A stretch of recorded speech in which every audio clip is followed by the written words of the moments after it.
अबे साले হাবি যাবি কালা জাদু হাপাও ধরে ভণ্ড সাধু। अच्छा কপালে যখন কাজ না জোটে ধান্দা করে জীবন কাটে।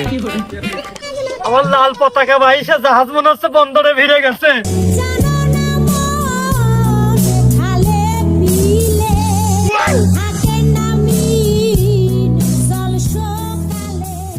মানে দুইজন আর আমি তো একা একা পারতে পারি না।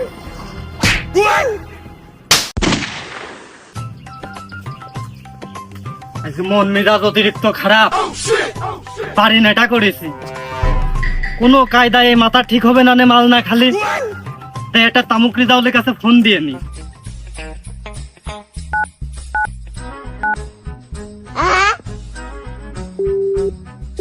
ফোন ধরে না কে?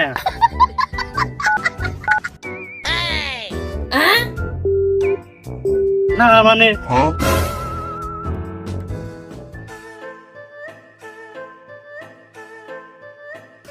ওর রুটি নাই ঘাস খাবে।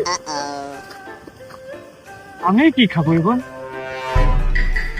আমার একটু ঘাস খাতে পারলে না ভালো লাগতো জানেন না। দেই রিজাউলির কাছে একটা কল দিয়ে দে।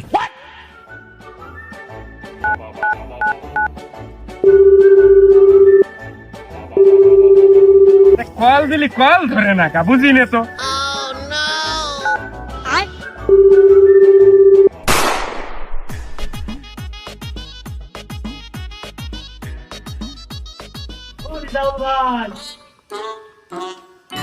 রিজাউল ভাই তো খুব আত্মা টিকলো, পানির তলে টলে ডুব মেরে আছে নাকি?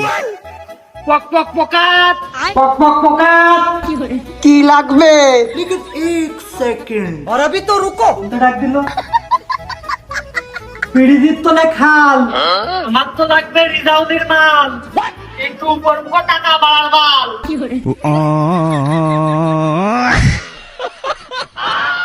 আমি কেন মরি না? দেখো দিনি হে প্রভু তা তুমি বড় ফোন ধরো না কে? দেখো দিনি তো ফোন ধরবো আমি, তুমি কোনে ফোন দাও? কে তোমার বাংলা লিঙ্ক নাম্বার লাস্টে 12তেই তো ফোন দিলাম।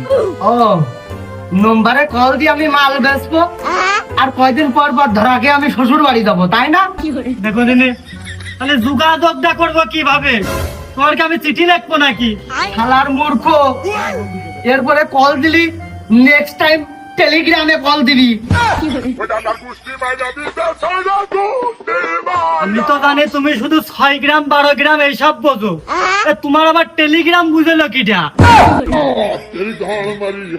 দেখো দিনি এই দেরি না হবে কেন